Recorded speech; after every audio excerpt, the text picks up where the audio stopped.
So, as far as I understand, the translation has to be on. yes. Yes, exactly.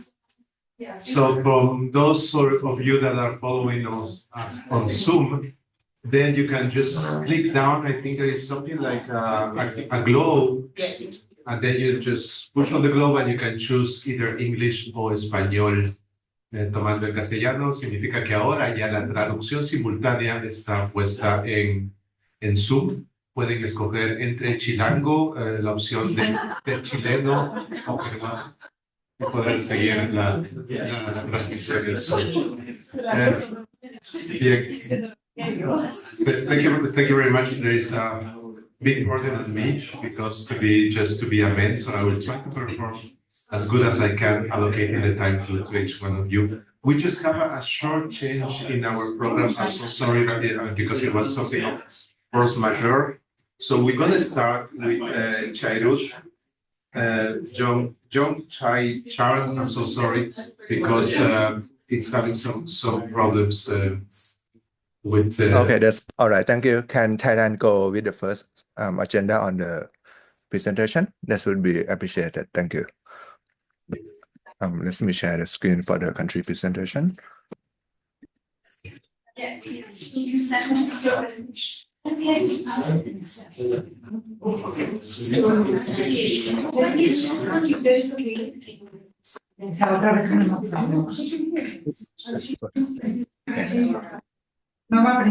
Carol, you have the floor. Oh yeah, okay, sure. Let me sharing a screen in one moment. Es que te había pedido si alguien más podía empezar en lugar de él porque algún problema tenía. So you can, if you will be the second, we can just go that way. So we continue with the. Oh, okay. Can share the screen now. Thank you. Can you see the screen? Not yet. Okay, sure. Hi, my name is Cha Yut Yong. I'm from the Ministry of Finance, the Kingdom of Thailand. So the presentation is on about the economic assessment of the blockchain study on the national logistic and also the supply chain infrastructure in the Thailand landscape. So first of all, my study is conducted in the Thailand landscape about the globalization on the logistic of the Thailand problems. So our country is currently facing three of the major problems in the logistic challenge. First of all, we have the inefficiency of the port operation, especially at the Lam Chabang port that is being the main hub of the logistic that being import and also export of the products around the world. The second is that the real-time visibility into the transaction, because in Thailand we have a lot of the transaction, more than 10 millions of the transaction monthly on the global transaction. And also at the third problems, we adopting the digital payment infrastructure, because right now in Thailand payment system, we using the cross-border payment to doing the transaction, and sometimes it's lack of the transaction real time, and also the fastness of the transaction is not fast enough to verify from both countries. So the problem statement in the presentation is that how do the blockchain technologies infrastructure improve national logistic and world supply chain? So why is so hard from Thailand to initiate this technology? The first of all is that the feature is so complex that it cannot embed it in our existing infrastructure. And the second is that the technologies underlying on the infrastructure is so hard that it's not will adapt to our nation landscape. And also the third one is that it have a lot of financial burden, and a lot of people, especially the undereducated groups, cannot using the blockchain into the logistic. So the blockchain technology that currently being studied in Thailand is that, first of all, is have the decentralization of the transaction that need to be verified and also distributed throughout the network. The second feature is that it's immutability, and also the third feature is transparency. So the output that we currently studying is that, first of all, the document and manifest need to be secure in the transaction. The decentralized system or the blockchain can store the data and information of the transaction between both countries. And also in each block of the blockchain can assess if the requester of the destination countries know what to look for. And also the network connection, the blockchain can provide the both of the parties, also the network node to each of the parties that can join together. Okay, so this is the current existing infrastructure of the Thailand port operation. So as seen in the picture, they have a lot of operation, especially the manual work. For example, the operation need to put manual documentation and also handle the physical documentation. And for the existing study, we trying to embed the technology into the port operation to reduce the work, especially at the underage group and also the women who cannot understand the manual process.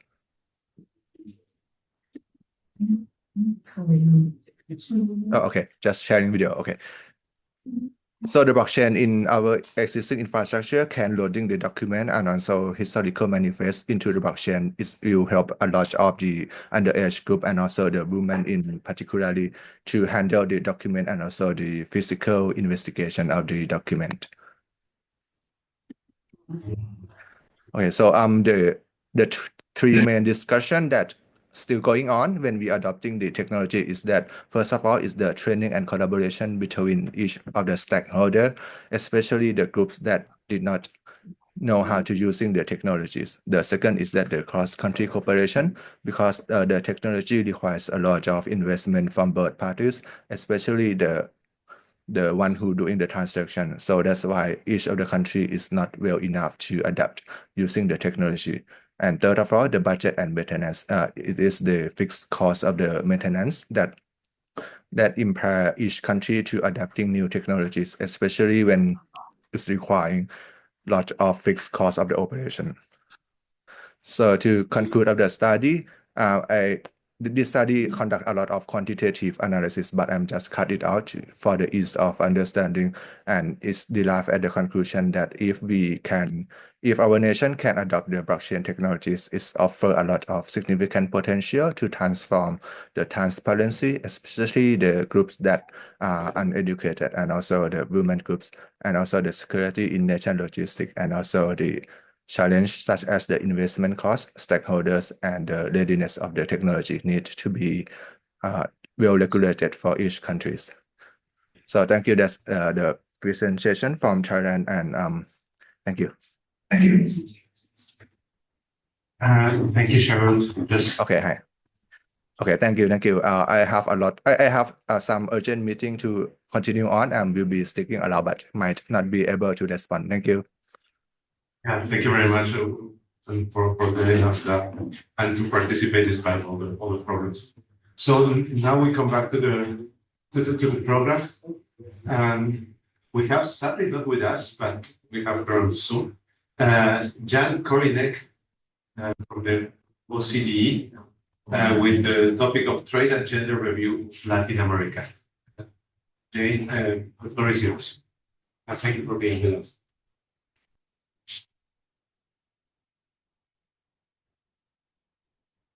Thank you so much. Thanks so much for the invitation.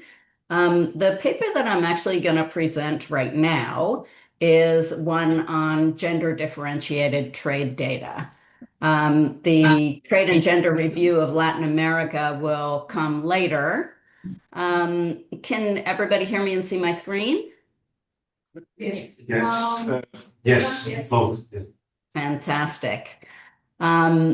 So I'd like to present this paper about gender differentiated trade data that we wrote at OECD with a consultant. And so this paper looks at different types of data collection methodologies that I'd like, that are used to measure women's engagement in trade. And I'd like to outline some of those and take you into the weeds a little bit of, gender differentiated trade data and data collection.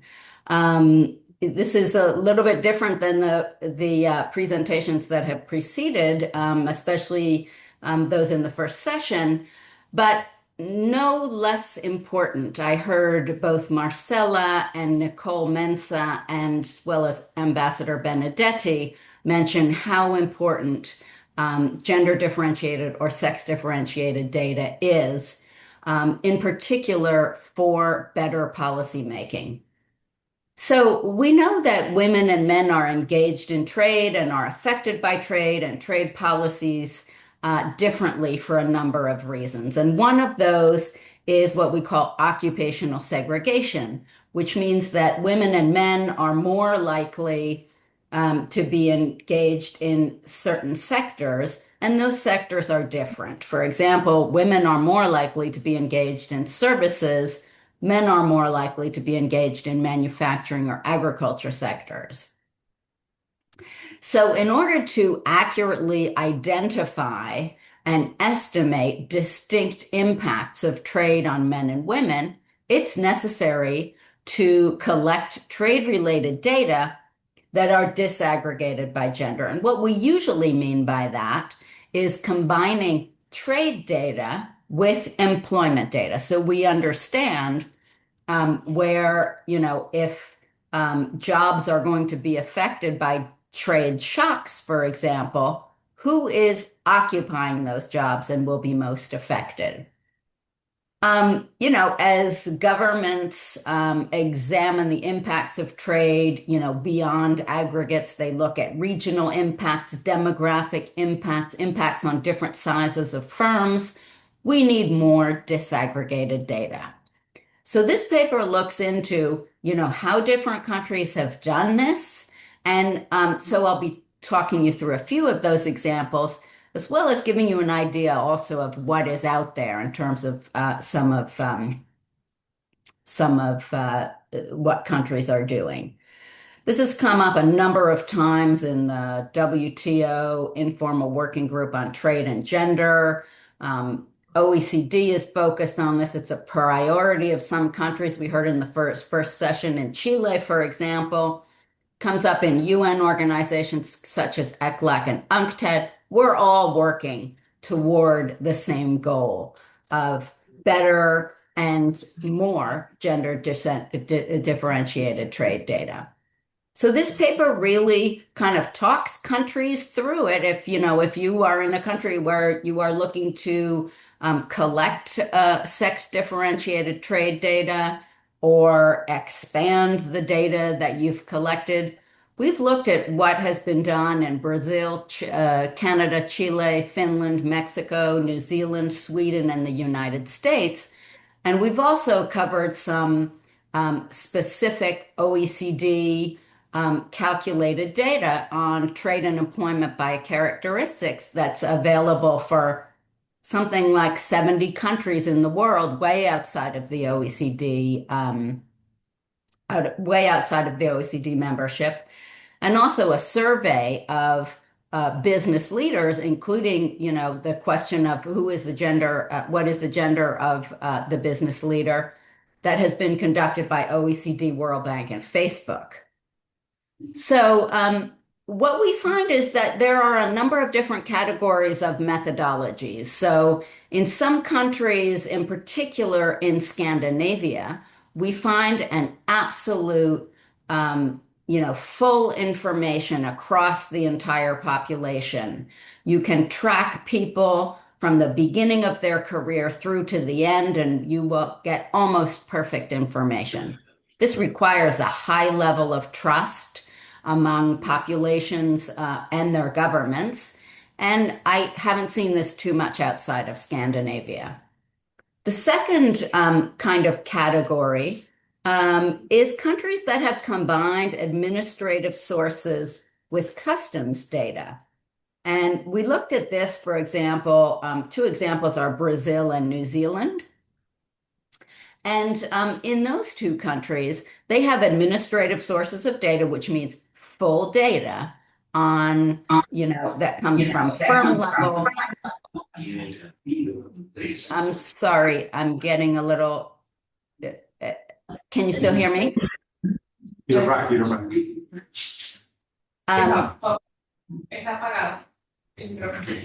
Yes, we can hear you now. Okay. So in Brazil and New Zealand, they have taken administrative sources of data, which are coming from either business registries, payroll taxes, and different indications of employment, and combined that with customs data. A third type of data collection method links administrative sources to surveys. This, in particular, has been done in Chile, focusing particularly on women-led firms, and in Mexico, where they have focused in particular on firms in the manufacturing sector. And another type of data collection method is using synthetic data. We've done this at OECD, using an input-output methodology, which is the trade and employment by characteristics, includes employment data combined with trade data at the national level. And we come up with a number of different indicators in these different data sets. One is obviously employment, so employment in trade-related jobs. One is engagement in trade by gender of business leaders. So that's going to give you a whole different population of businesses. So you will have, the business leader, and you can look at how that might impact whether or not firms export, for example.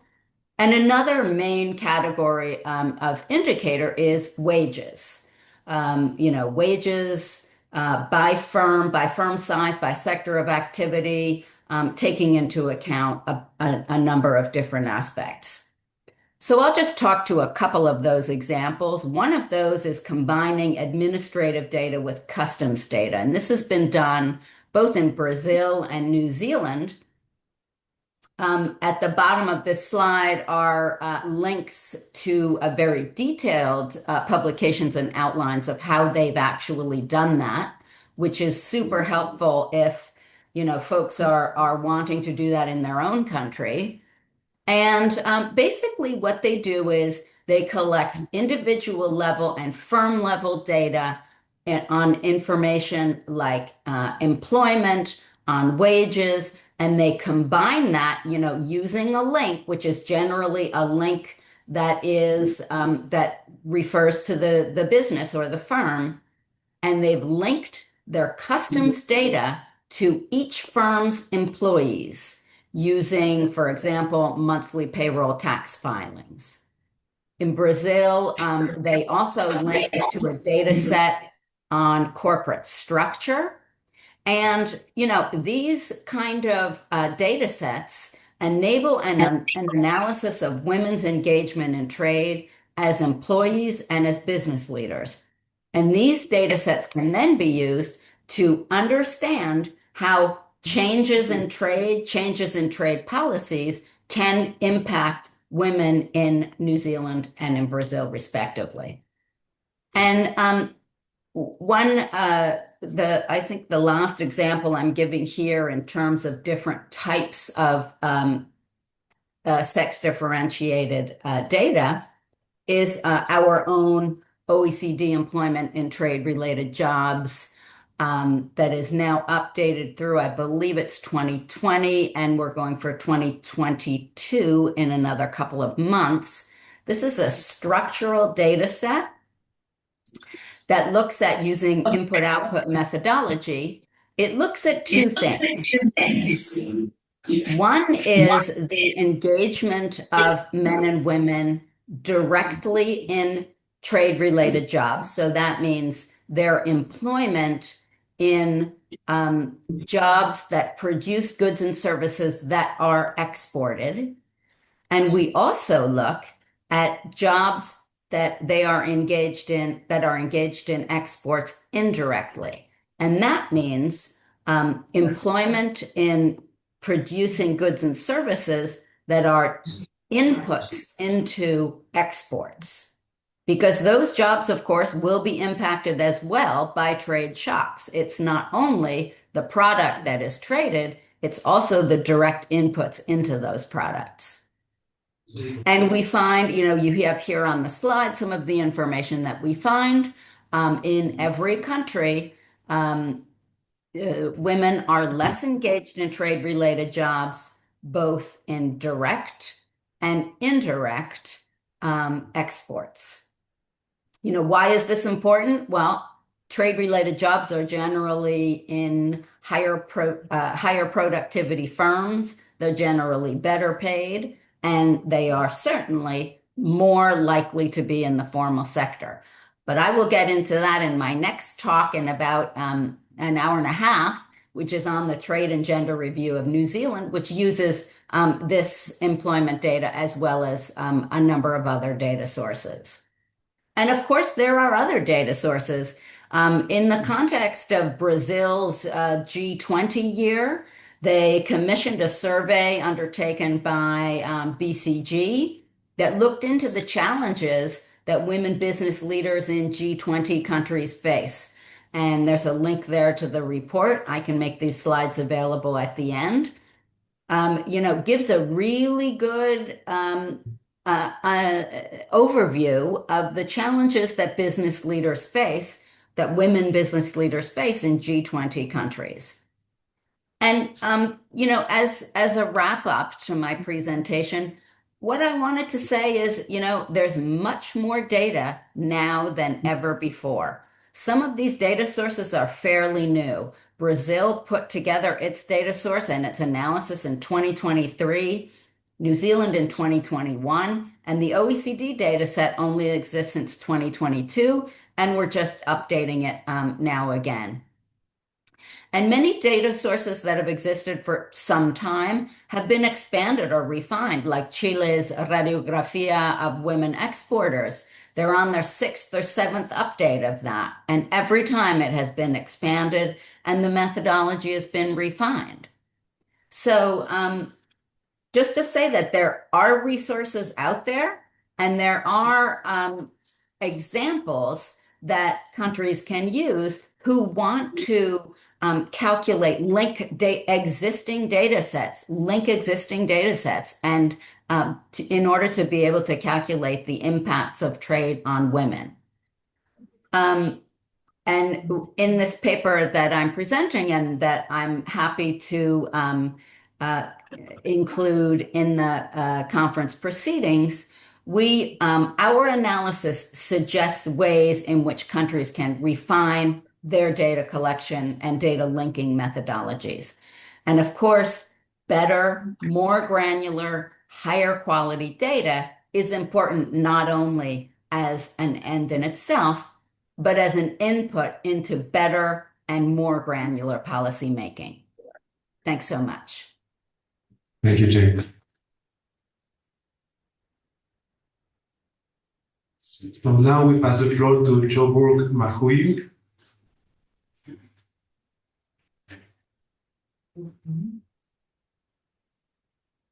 Joburg. Is there? Yes. There you go. Yes, can you hear me? Yes. Okay, thank you. It's Greetings, everyone. It's possible to turn the camera on, just if it's possible. Okay. We want to meet you. Okay, thank you. The floor is yours. Yes, thank you very much, and thank you for the invitation. Let me share my screen.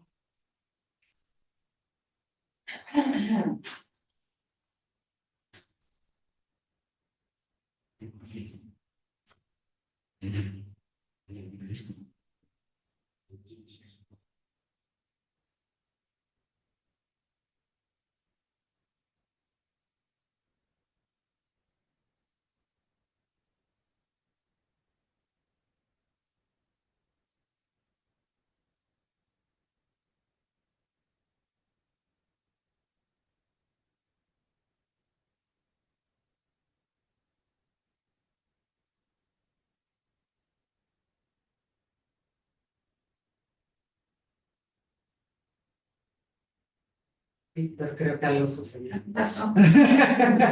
Creo que algo hay que hacer. No, Sorry. don't worry. Well, while you're sharing the screen, can you tell us maybe a little bit about you? Where are you based? No. My bad to be too curious.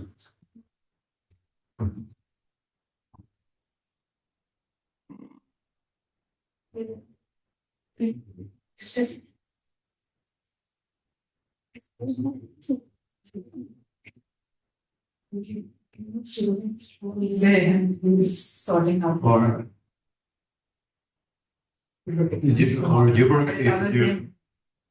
if you don't mind, while you solve the situation, we can. Oh no, I think we were having presentations.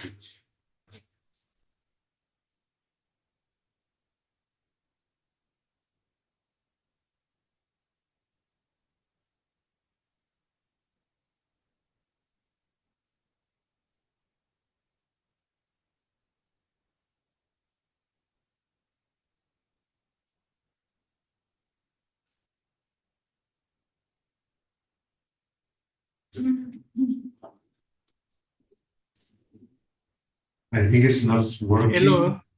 Hello. Ah. Yes. Can you see my screen? No. Not yet. No, not yet.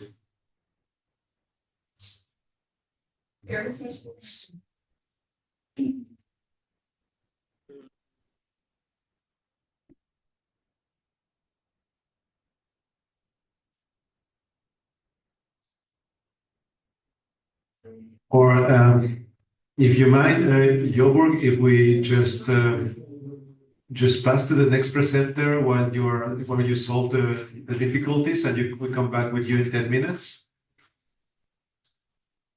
Okay, thank you very much. Okay, and also if Jasmine, Hello. Elisa, Yes. Is it showing now? no. No, yes. Yes.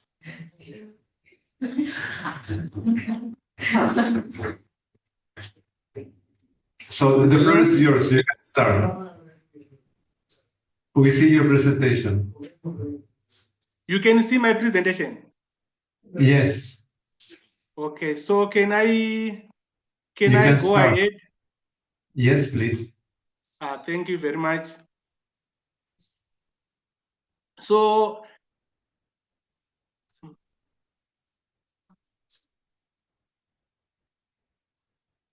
I'm going to present on evaluating barriers to women's participation in global value chains, a step towards facilitating trade and gender equality.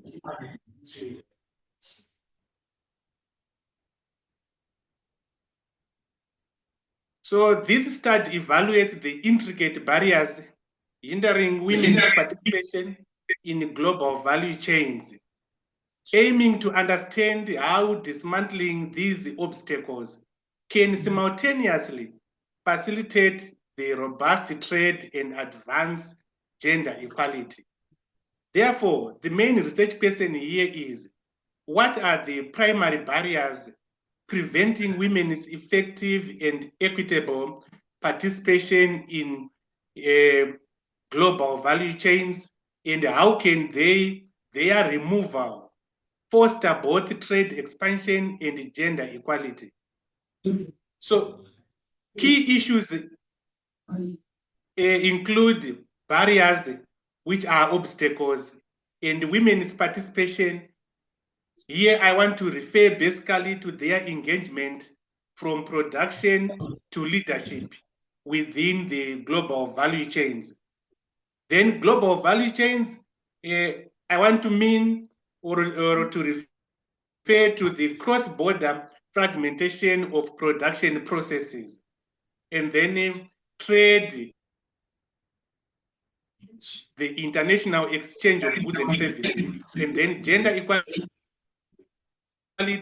equal opportunities and outcomes for all genders.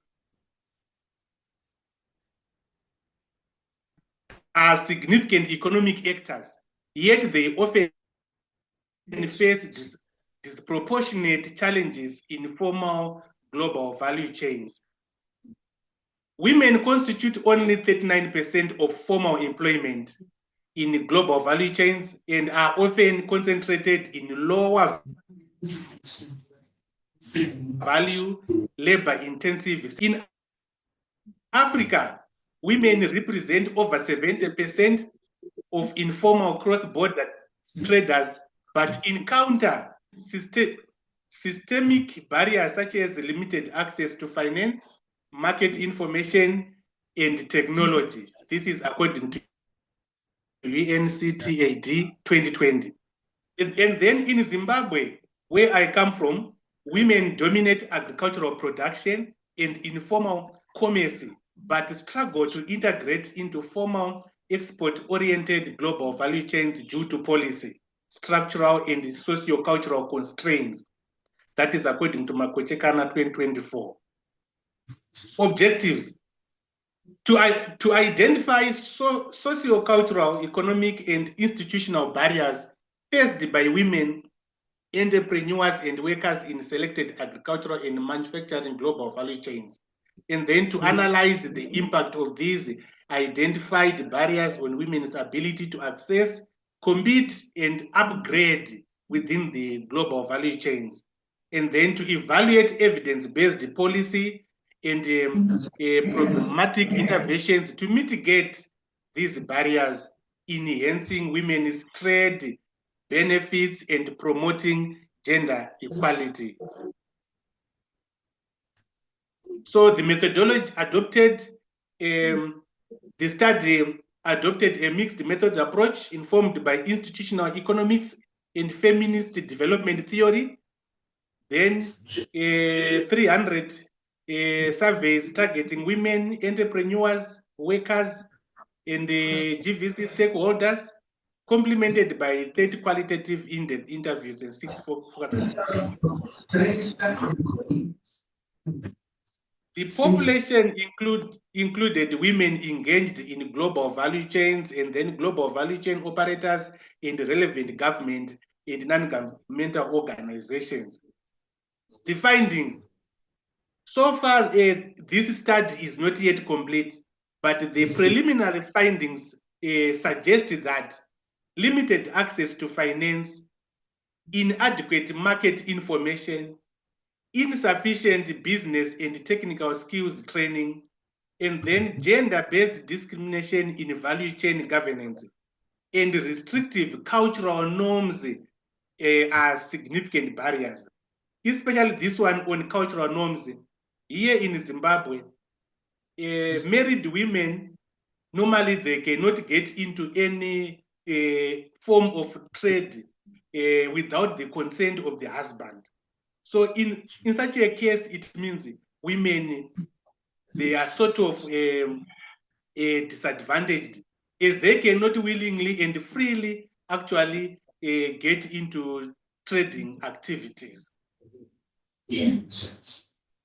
The study concludes that targeted gender-responsive interventions addressing identified socio-cultural, economic, and institutional barriers can substantially enhance women's equitable and profitable engagements in global value chains.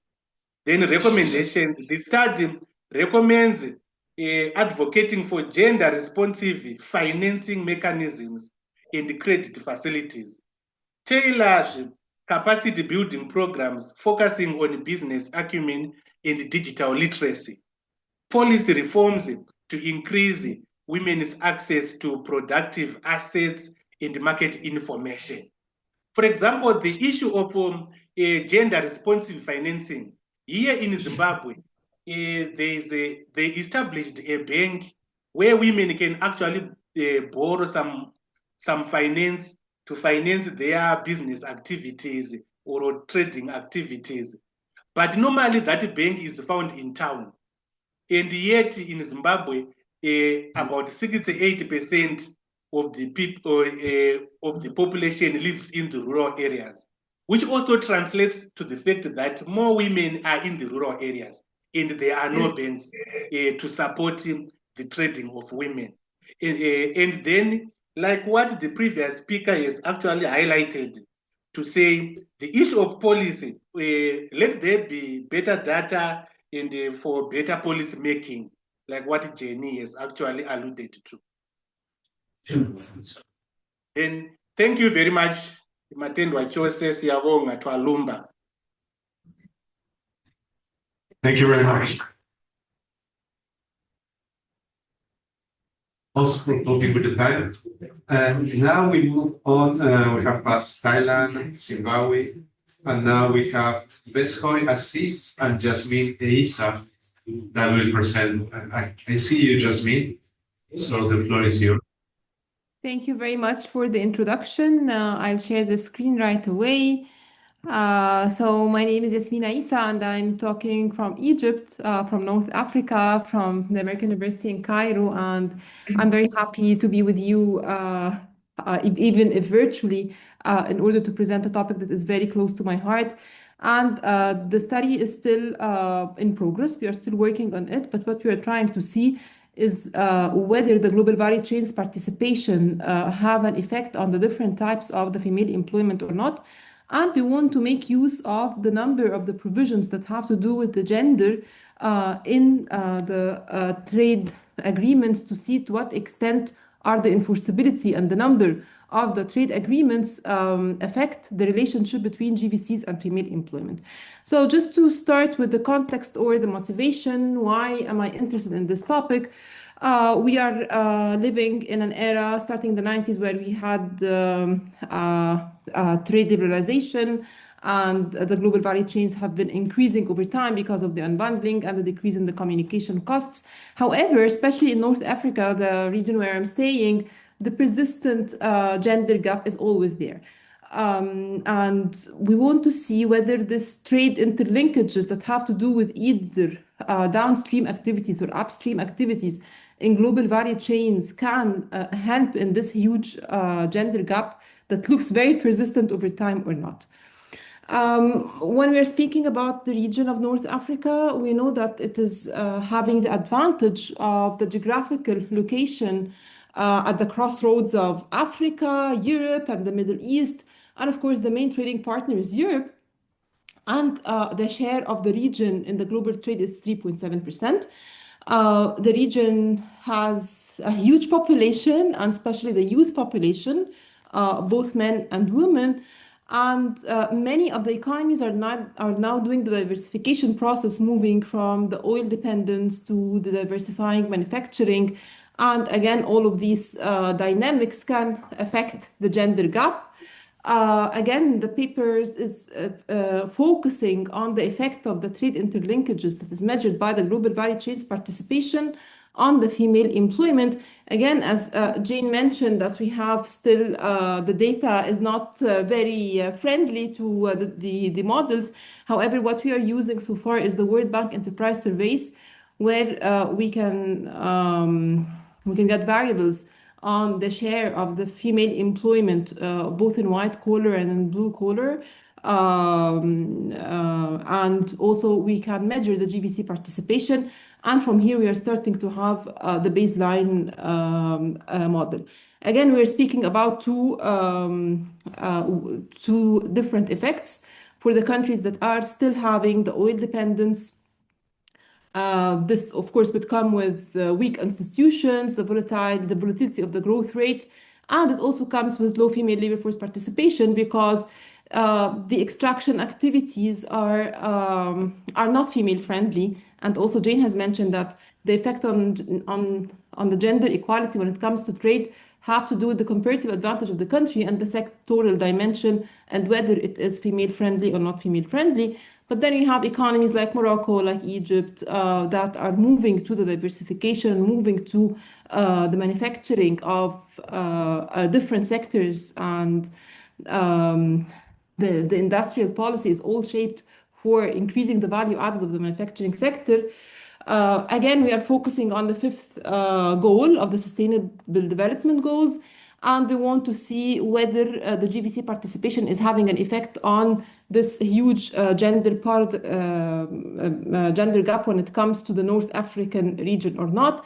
Just to give you a glimpse that despite the increase in accessibility of women in healthcare and education, again, as I said, the gender gap in terms of wages, in terms of labor force participation is still huge. For the data of 2023 to 2024, Algeria, which is a very oil-dependent country, is having only 13% of female labor force participation. Comparing the average of the middle-income countries, this is the lowest in terms of the regional data that we can get. When we talk about the wages, we know that from the theoretical background of international trade, the trade can help raise the wages in the export-oriented sectors. So here we need to differentiate between whether the sector is a tradable sector or a non-tradable sector in order to see whether this can affect the wages in general or not. And when it comes to the female lens, then we need to also see whether this exported sector is female-friendly or not female-friendly. And what we can see in the data is that the women are very intensive in the apparel sectors, in the garment sectors, and textiles, agribusiness. Here, I'm just showing you the gap between the real wages of males versus females. And here I'm using the labor market panel surveys. Again, we can see that starting the liberalization era in the 90s, the wages on average has increased.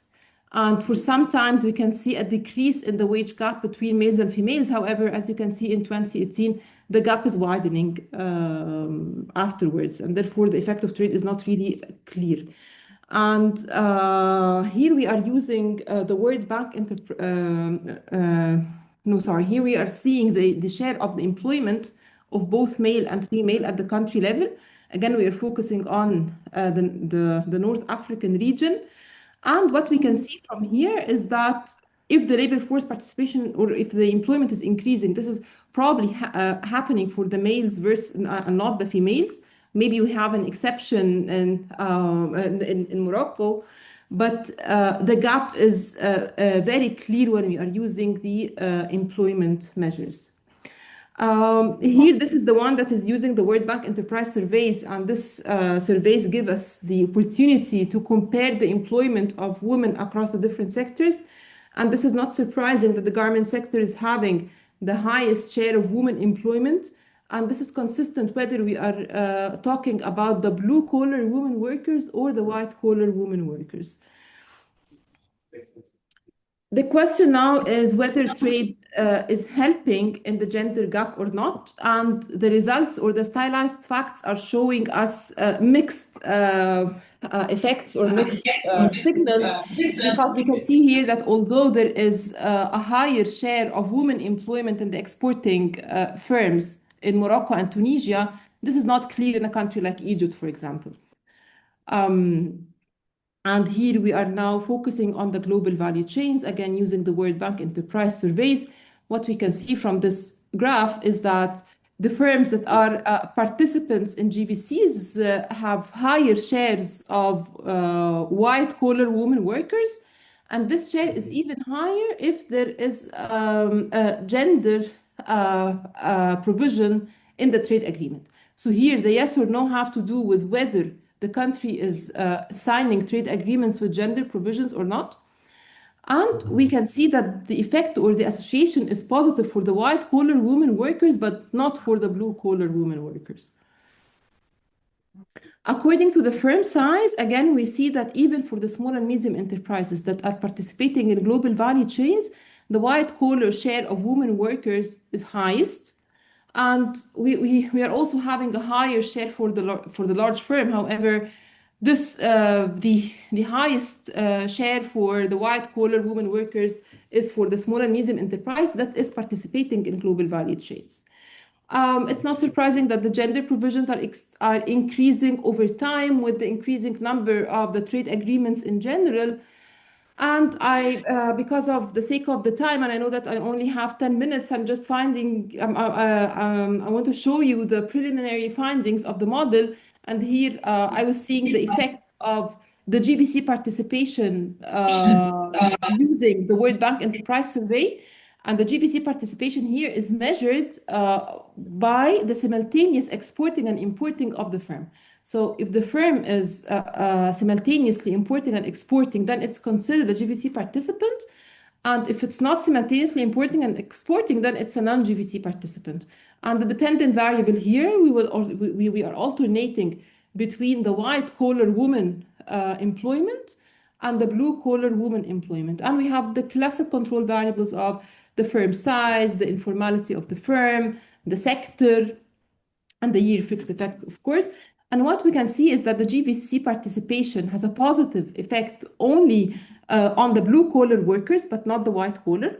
And maybe this has to do with the fact that GVC participation can make the developing countries stuck in the unskilled production processes of the value chain. When it comes to the formality of the firm, which is one of the control variables, we see that it is having only a significant and positive effect on the white-collar women workers, but not the blue-collar ones. The second important finding is that the direct effect of the gender provisions in regional trade agreements are positive. However, when we try to do the interaction between the gender provisions and the GBC participation, we don't see really that the gender provisions are enforcing the positive effect of GBC participation on blue-collar women workers. And this brings the question of maybe the trade agreement is coming with compliance costs. Maybe there is a substitutability of the effect between signing a trade agreement that includes gender provisions and GBC participation. But of course, this is still a question of further work and further research. And when we try to do the sectoral analysis, as we expect that the garment sector is having the highest positive direct effect on female employment, and it's the only sector where we can see that there is a strengthening effect of the gender provisions on the blue-collar women workers. So again, the baseline finding is that GVC participation is positively associated with the blue-collar women workers, and the provisions of trade agreements that have to do with the gender strengthen this effect, but only for the garment sector. So this is the conclusion of the findings that we have so far, and I'm looking forward to further work on the model. And I'm looking forward also to your comments and suggestions. Since this is still a work in progress. And thank you for your attention. Thank you very much. For respecting the time. Now we move on to Professora Alicia Roman.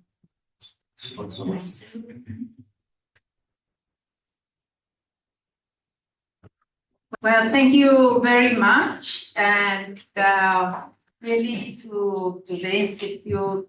Oh, I'm sorry.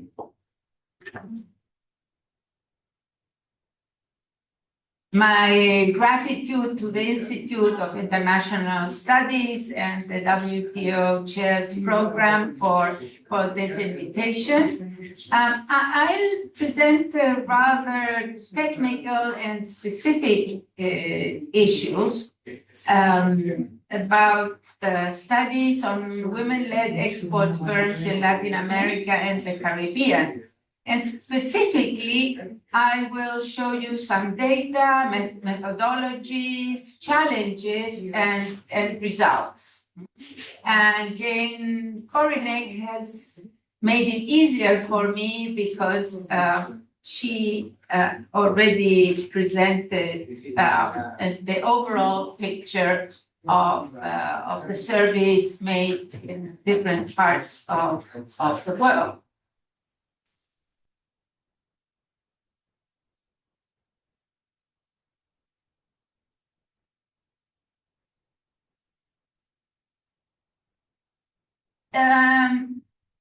Really, this research is based on a report made in collaboration with Jimena Olmos and published by ECLAC on the characterization of women exporters and women-led export companies in Paraguay. You see on the left of the screen a picture of the ECLAC publication, and below there is a link to the study. And this study was based on 2023 administrative records of export companies, of surveys and interviews. And the significant part of the analysis comes from the collection of data for this region, and also from reviewing similar studies in Latin American countries, some of which have already been mentioned. Now, these studies use different indicators and data sources. On the one hand, there are the World Bank surveys, which have been made for many countries in the region.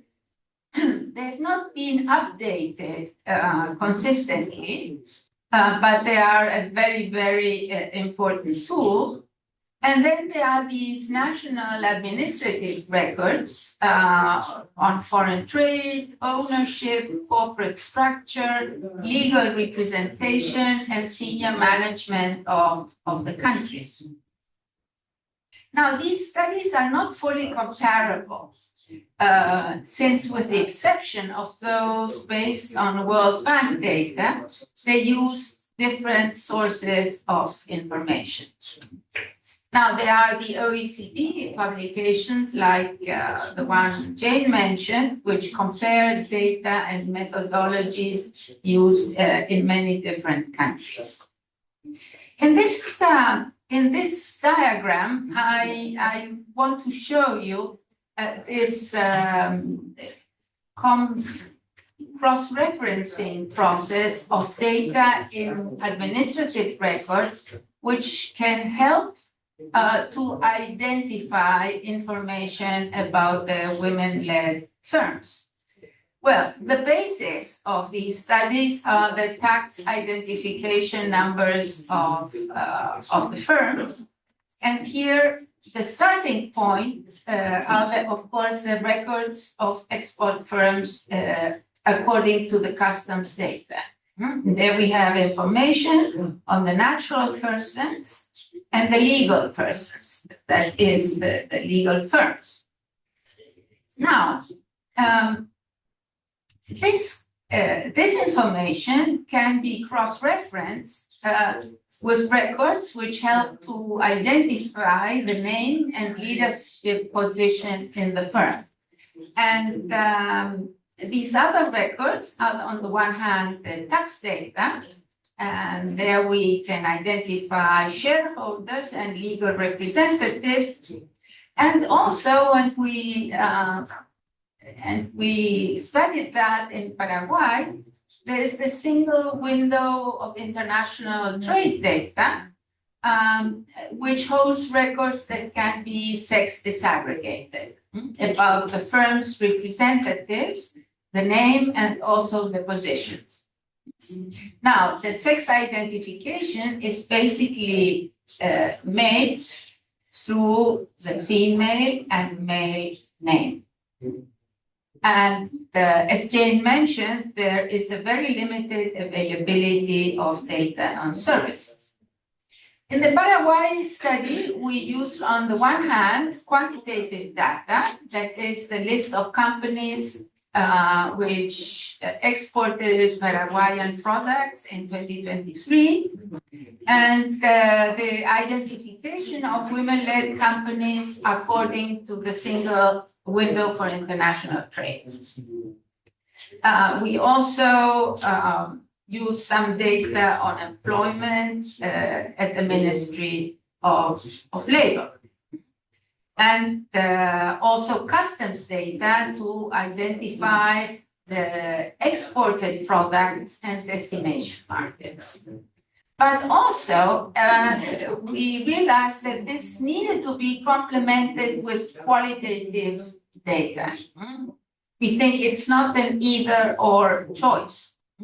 And there we made an online survey of the contact points of the 2023 export companies, which we had through the single window data, and also a survey of women entrepreneurs in the Alto Paraná districts with members of 2 trade associations. Finally, in-depth interviews with leading women exporters. Well, you probably won't be able to read all the information on this table, but I would just like to show you on the left-hand column all the countries in Latin America and the Caribbean which have engaged in studies about women-led export firms. And actually, the results are quite different if we look at the gender identification indicator of the study. And some countries like Brazil use the corporate structure of the firm to identify whether it's a women-led company. Others use natural and legal persons with a female name, senior management, ownership and senior management, ownership and legal representation. Now, why does this matter? Because the results are quite different according to which indicator you use. And the case of Chile is very useful to realize that, because in the 2022 radiografía, which the survey did, we get a participation of only 7%. Considering natural and legal persons with a female name. Now, in the 7th radiografía, which Marcela Otero presented today, we have a very different figure, which is 30%, because what was considered were the legal representatives through the tax data. And well, at least we thought that legal representatives don't necessarily show us whether the firm is led by a woman or not. Sometimes also even firms contract, legal offices outside the firm. So we thought that this figure might be a bit large. Also in 2025, ProChile did a survey where the result was 13%. And the study was based on the ProChile beneficiaries. But all of these, the central identification issue is whether they have a female or male name. Now, as you see, proxies are used to identify the women-led firms. And that also explains the different results of the surveys, sometimes even within the same country. And they're only partially comparable. They use similar sources, but different indicators. And I would like to finally address some of the challenges these studies make. Is it possible, for example, to compare companies led by men and women through these studies? Well, depending on the proxy used, there will be, as we've seen, more or less women-led firms. There may be either an underestimation or an overestimation of the participation of these firms. we think that the use of proxies does not really allow for comparison of male and female-led companies. And a very useful alternative, however, for comparative purposes, may be to compare the identified women-led firms with the total number of export companies. That is, I think, more precise.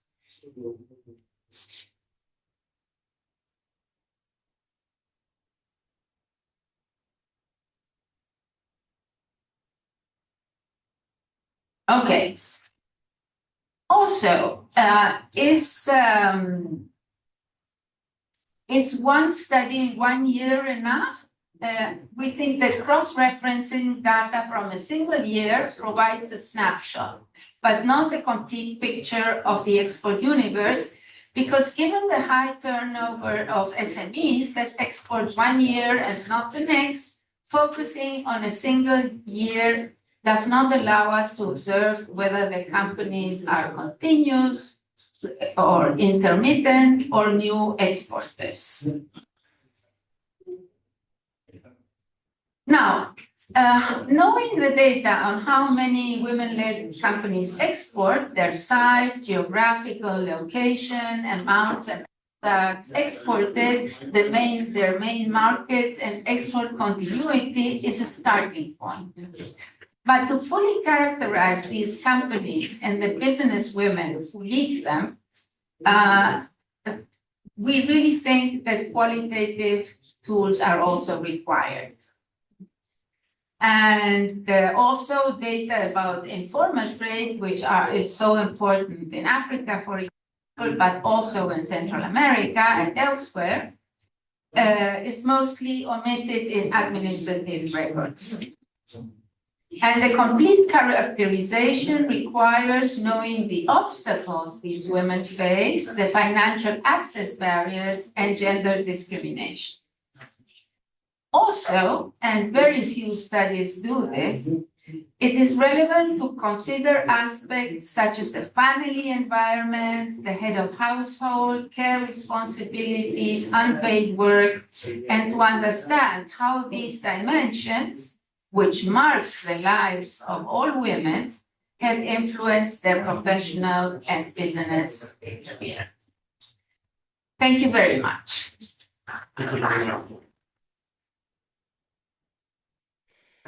Now we move to Taiwan with James Hun Lee. You have the floor. Yeah, thank you. Let me share my screen.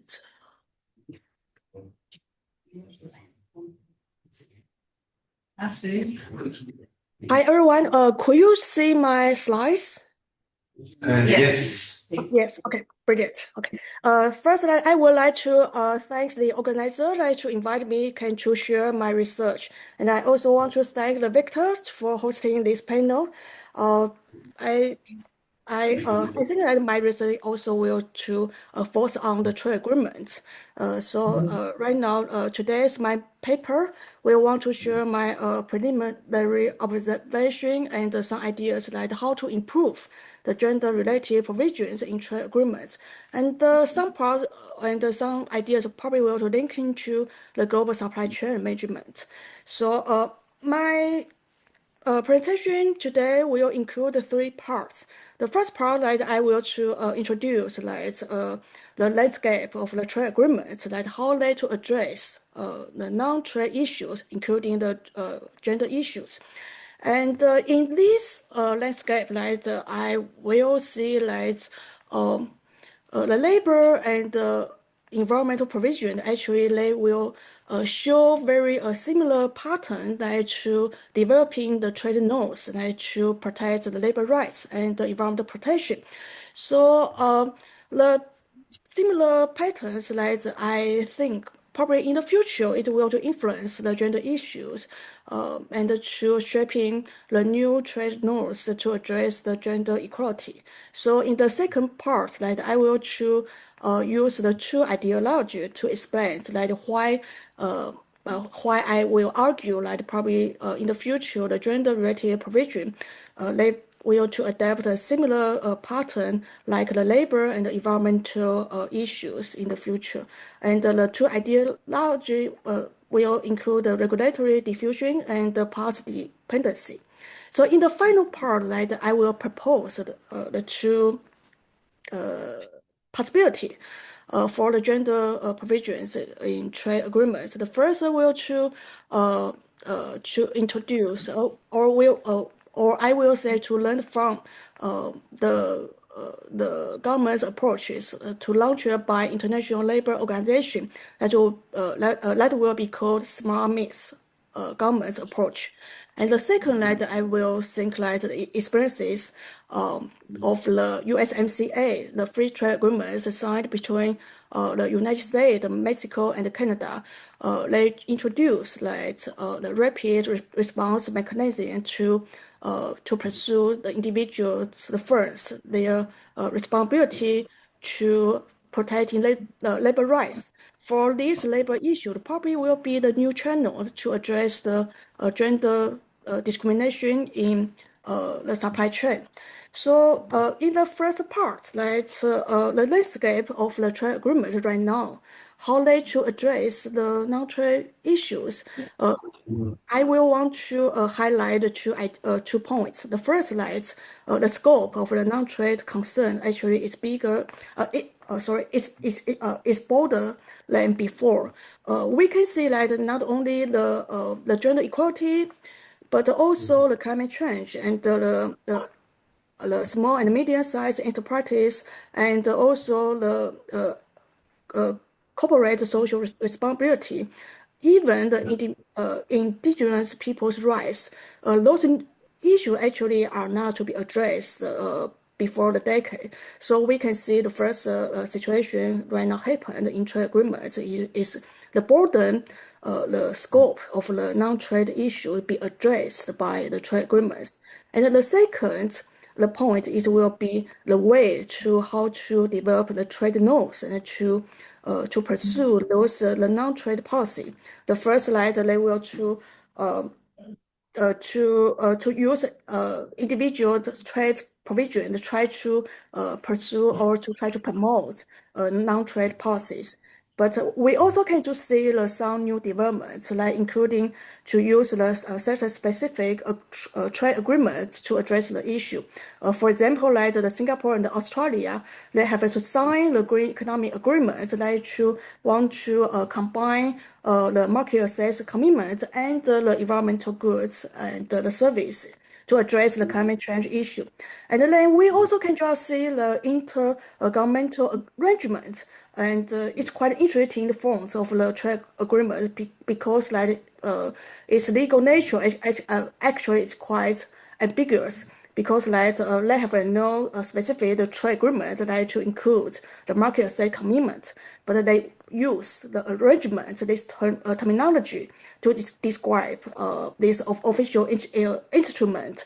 And so we can see that the trade and indigenous people's rights right now, they have several countries, they just use these kinds of new forms of the trade agreements, try to address the relationship between the trade policy and the public policy.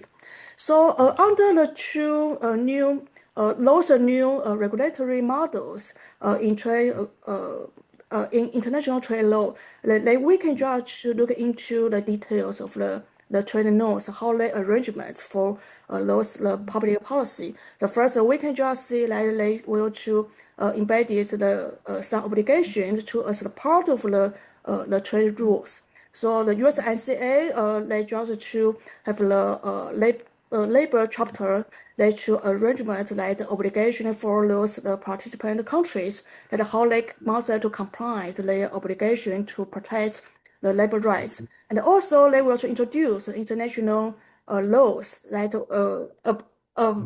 will to about labor or environmental protection that into the trade agreement that to recognize that actually the trade policy they must to strike a balance with other international regime.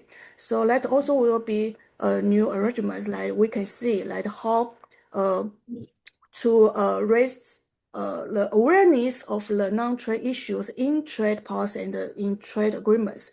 And others, like we also can see that more countries are willing to include like the cooperation-oriented approaches, like to communicate and to collaboration to promote the non-trade concerns.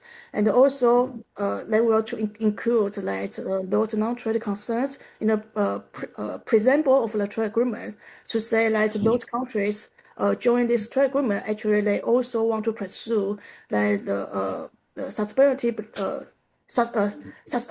sustainable development and also to pursue other public concerns. So those new developments that we can just to have summarized that they have some similarity. The first is like to more the policy cooperations in trade agreements, and also they are more willing to directly or indirectly refer to other international law, and also they will want to apply to supply chain government as the tool like to strengthen the enforcement, especially like to want to share the responsibility from the government to private sectors. And also, like we can see, that sometimes the new independent agreement they want to refrain the trade policy in the context of the other public policy, for example, like indigenous people's rights or the climate change. So for those new developments, like how we can judge to inform right now the gender provisions in trade agreements, if we just compare the existing the gender provisions with the new development that we introduced before, that we can see like the regulatory model actually right now more and more the trade agreement they are willing to use independent chapter to address the gender issue. And another is the intergovernmental arrangements, like global trade and gender arrangement actually also be created. That will be the independent, independent instruments they want to refrain the trade policy in the context of the gender. And in those the trade agreements or arrangements, like we also can see like they have to incorporate the labor or some we will say the social norms that related to gender into as a part of the trade obligation for those countries, and also they to highlight the policy cooperation and the collaboration to pursue the gender equalities in international trade environment and also the trade policy. So that will be the situation right now happening in international trade law. But how we can just go beyond of this the situation right now, and how we can just move forward that to strengthen the enforcement or even to have the more specific or detailed normative arrangement. So I just to propose that the two ideas. The first is will be the policy dependence and regulatory diffusion, because if we just look at like experiences, or we will say the history about like the how trade agreement to develop the labor rights and the environmental protection, that we can see usually they will to lead by the certain countries, for example, the United States and the European Union. So we will just call they have the US model or the EU model, and the other countries they will just learn from the two symbolic models and to address those the new ideas or the new trade concerns in their trade negotiations. So we will just to see even sometimes as some scholar will just to point out the some trade provision just like the copy and paste. So since that is not meaningless, and it seems that they are just to copy others the trade rules, but they do have no ideas like how to make them work. But I think that will be the situation right now. That the country will just to mutually learn from each other. So that will be also happening before in the labor and environmental protection.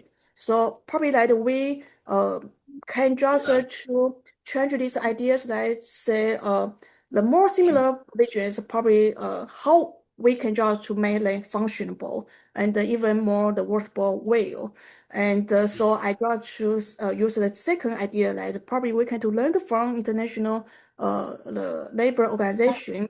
They just propose the smart mix governments. And this idea actually they want to say international law, they want to pursue the policy or objective. They must to notice like they have the national laws and the international law, and they have they have some responsibility of the government, and also the private sector, they must to share the responsibility. And even they want to introduce the supply chain accountability and want to strengthen the regulatory network for the labor issue. So I think that probably the ideas can also to inform the gender issue in international trade law. So in the final part that I have two proposals to improve, or we'll say to advance the gender-related provisions right now. The first proposal is to adapt the smart means government framework and then to review and reconsider the gender provisions right now in international trade law. So the first this framework will to allow the soft law standards and the hard law obligation can in international trade law. And also they will just to strengthen the shared responsibility between public and private sectors. And also they will to promote unity between the international trade law and other international law. So that will be this government approaches. They want to highlight the several dimensions of the trade issues in international trade and other international law. And the second proposal that I want to share with you is about the highlight the cross-cutting roles of the labor rules right now in trade agreements. I usually will to use the USMCA because they have some innovative instruments like right now in this trade agreement. The first is about the labor content value rules. It means like they will to decide if they will to allow the imported products can just to enjoy the trade advantage. They will to exempt like whether those imported production they just satisfied the minimum wage requirements, and other they will to protecting the labor rights. So this kind of ideas I think like probably in the future we can just expand into the gender issue. And the second, like the U.S. government, their trade policy, they also just to highlight like they are willing to use the labor policy or labor rules in trade agreement as a new channel to address the gender issues. For example, like the USMCA is the rapid response mechanism. I think that is a very good channel that can address the women-led unions that happens in Mexico first. So that will be the United States government. They also try to highlight like how to use the labor rights and to advance or to address the gender discrimination in workplace. And the final like actually I just find out they have one competition case. They have two Mexico female workers. They want to sue the United government. Actually, they just violated their obligation under USMCA because they just find out the U.S. the migrant workers programs, the visa program. Actually, they have some discrimination for the foreign female workers. So they also try to raise this competition case, and they try to persuade the United government they can try to modify his their domestic laws like to allow they have the gender equality about the visa for those the migrant workers. So that will be the second proposal. Like I think that even that we didn't want to change like the gender provision right now, but sometimes that we can use this existing mechanism that already in trade agreement and to expand like how to enforce and to address the gender the concerns in international trade environment. So that will be my presentation today. So thanks for your listening. Thank you. Thank you very much.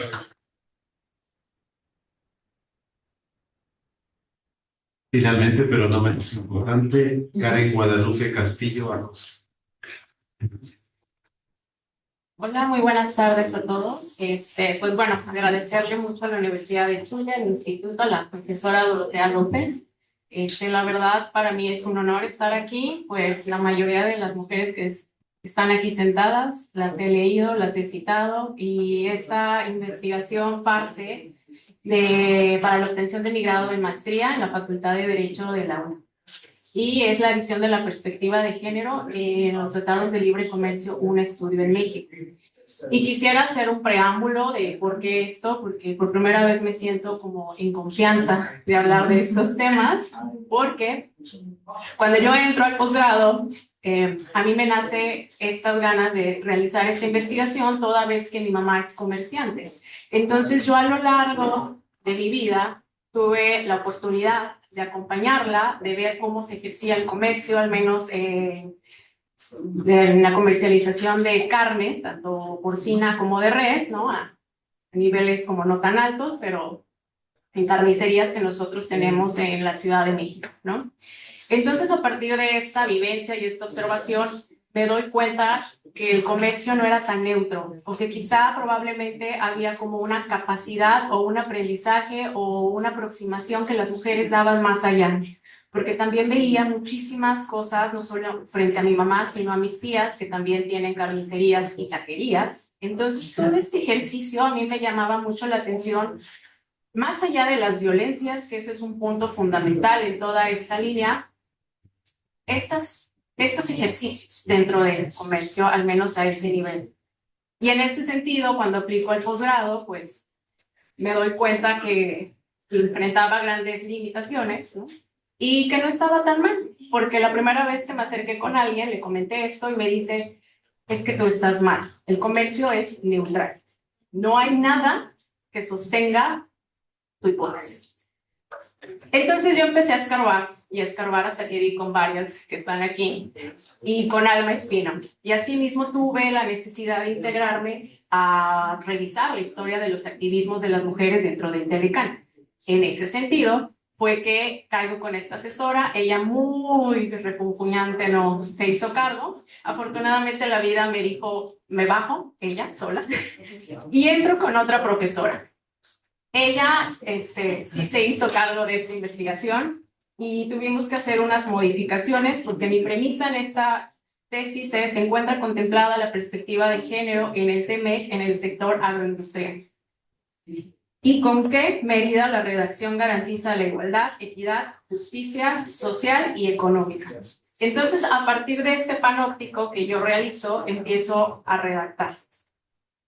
Y pues me doy cuenta de muchísimas cosas. Esta tesis la reducí, válgame, porque me faltaron hojas y hojas, en 4 capítulos, donde traté de tomar ciertos análisis de autoras que ya llevaban o habían hecho algunas críticas dentro de la economía. El tema era plasmarlo en derecho, porque en economía siempre encontré mucha robustez del tema, pero en derecho todavía no encontraba, al menos en México, algo.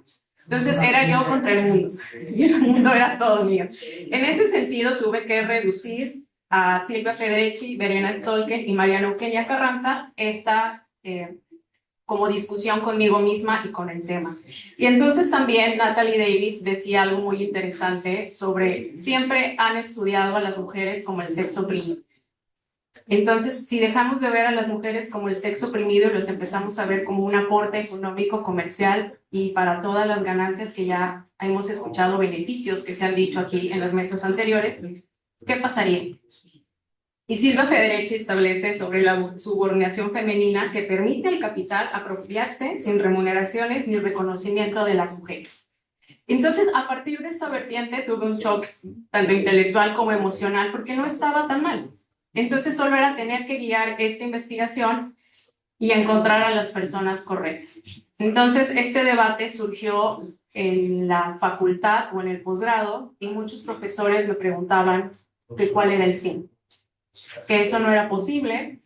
Afortunadamente ahorita me encontré otra compañera de la facultad que también está incursionando en los temas y que también ve esta resistencia de no, tú estás mal.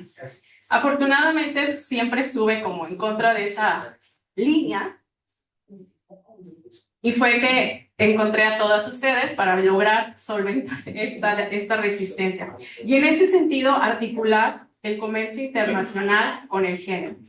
Por lo que a partir de lo que dice Selva Federici, también Marx, que va a haber una compañera que va a hablar un poco sobre eso, habla sobre también la economía como un poder, ¿no? Y en ese sentido el no reconocimiento de las mujeres dentro de los cuidados. Y en ese sentido, este año la Corte Interamericana de Derechos Humanos ya reconoció en una jurisprudencia la importancia de los cuidados y que se tiene que remunerar.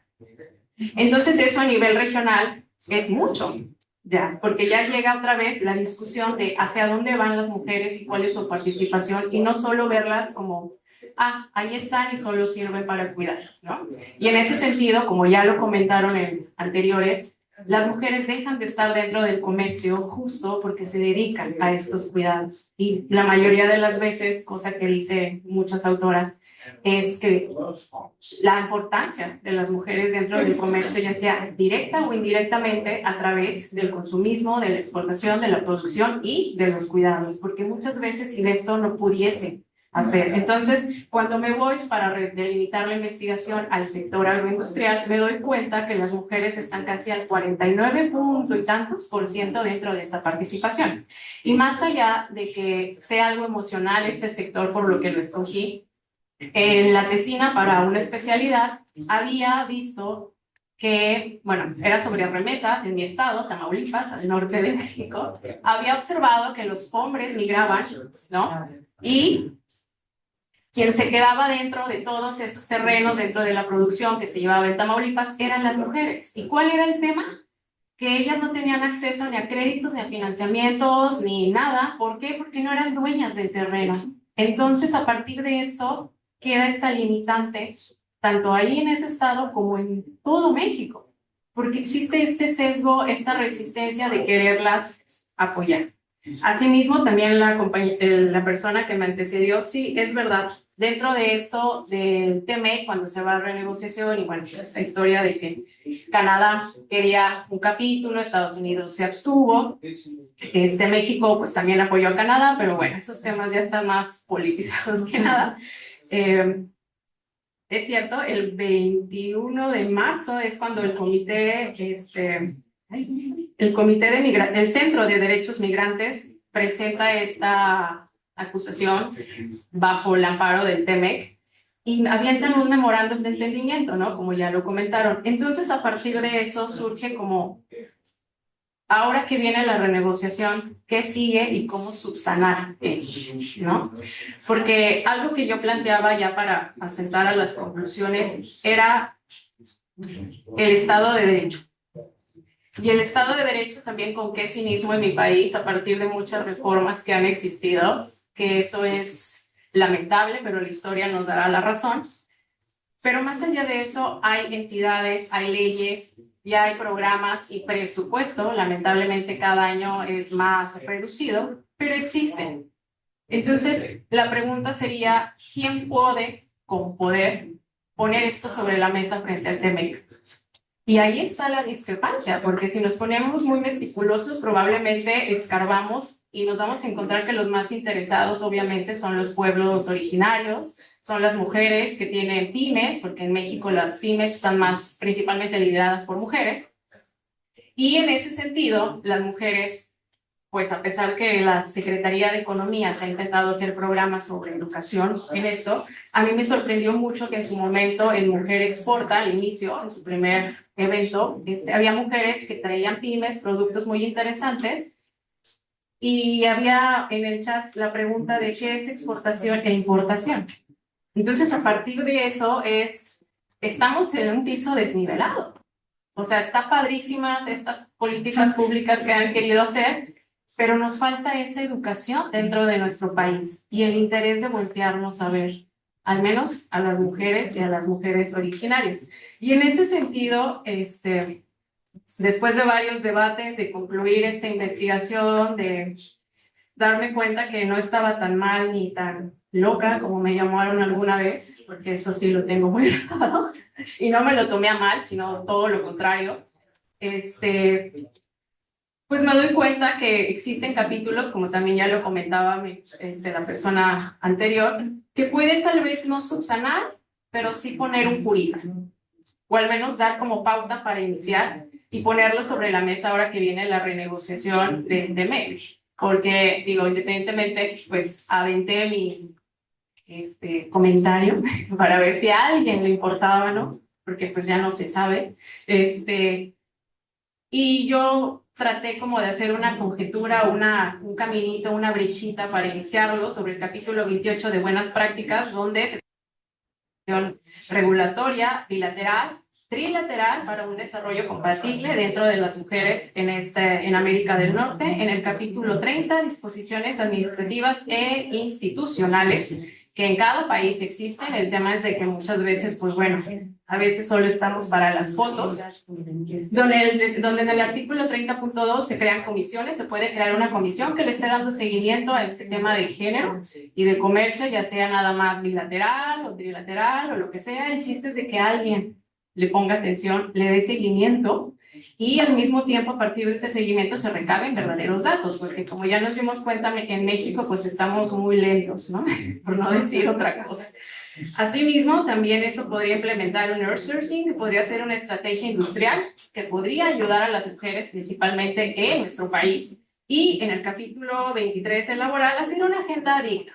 Hacer una agenda porque con este capítulo que pudiese decir que es como nuestra salvación, abre una caja de Pandora para el tema de que se puede implementar. O sea, habría que ponerse firme y decir, ay, este capítulo solo lo amarramos un poco más. Y asimismo tratarlo de argumentar o fundamentar dentro del capítulo 25, que es de las pymes para un programa regional que tenga o cuente con un fondo para que se pueda apoyar a las mujeres. Asimismo, vincularlo con el capítulo 24, que es ambiental, con acciones verdaderamente de género, toda vez que, como se ha demostrado, las mujeres pueden ayudar en el desarrollo justo y sostenible dentro de las regiones y de su país. Y pues finalmente, quisiera yo agradecer a la doctora Ivonne Tobar, quien fue la profesora que se hizo cargo de esta investigación. Sí, pues sí, honor al que no honor merece después de tanta, pues, dudosidad.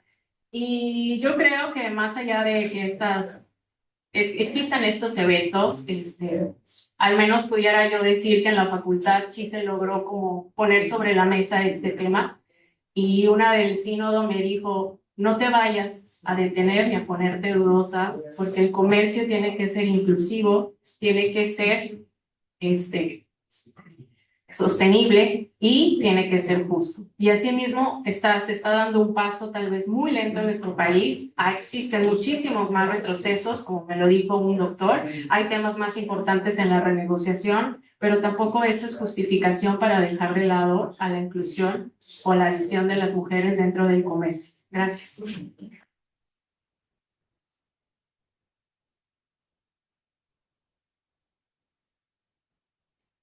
Qué gran manera de concluir. Al panel lo logramos. No hay tiempo para preguntas, pero no hay problema porque el evento recién comienza, entonces habrán otros espacios que discutir.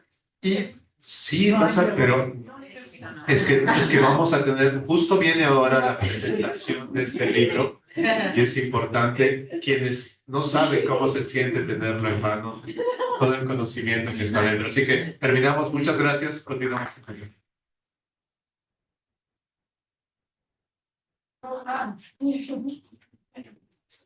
Quiero acompañarme. Sí.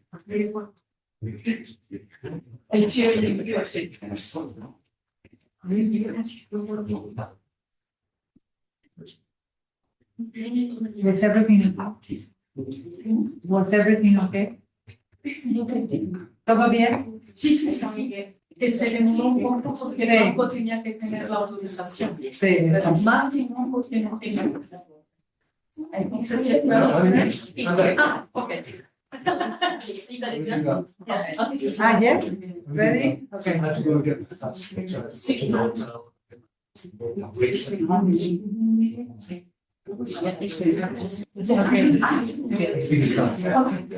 And you did it already? This is not easy. Remember, we are a government university. Is there a relation between the bank and the university? La burocracia es la burocracia. Bien, como previsto, bueno, vamos a hablar español e inglés, pero tienen ustedes la traducción. Vamos a tener el book launch de Trade Agreements and Women, Transcending Barriers, de la profesora Amrita Bari. Este libro ya se había lanzado en marzo. Tuvimos la posibilidad de tener un encuentro también de cátedras en México. Tuvimos, bueno, promovido por las cátedras, pero es para otro libro que está por salir. Por la culpa de algunos peruanos y otros autores está demorando, pero eso se va a resolver. Y tuvimos, fue un momento muy bonito en que Amrita nos contó pues todo el camino del libro. Tal vez hay algunos temas de género también envueltos cuando se tiene una publicación de este tipo, tanto a nivel personal como a nivel académico.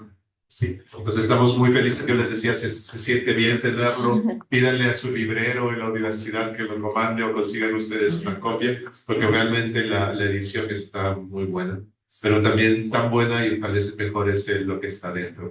Amrita, if you want to tell us more about the book. Thank you. Muchas gracias, Víctor. ¿Me escuchan? ¿Sí? Sí. Sí, Willy. No, el otro. Ahora sí. Oye, muchas gracias. Entonces, I'll just in a few minutes, because I realize that me and Jane, we are the only two factors standing in between you and lunch.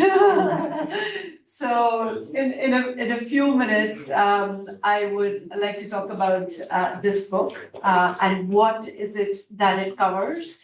So when I started writing this book about 9 years ago, the main motivation was to provide a monograph, to provide a one-stop shop from an academic angle, from a legal academic angle, because there has been a lot of research on trade and gender from the feminist economics and development point of view, but then we haven't really covered these grounds from the legal, from the international law point of view. So the main goal was to provide a one-stop shop from a legal analysis point of view on the intersection between trade policies, trade agreements, and women empowerment.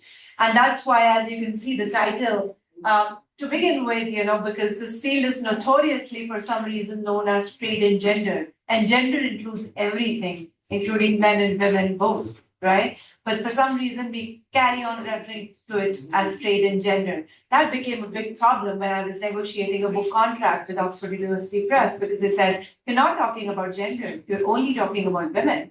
And I said, well, you're right.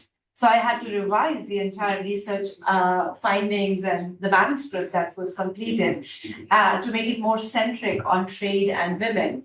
And it answers a number of questions, right? So the first big question that the trade policy community and the trade community asks us is, how is even trade agreement related to women? And why should we bother about including women considerations, women-related concerns in trade agreements, which are purely market access instruments?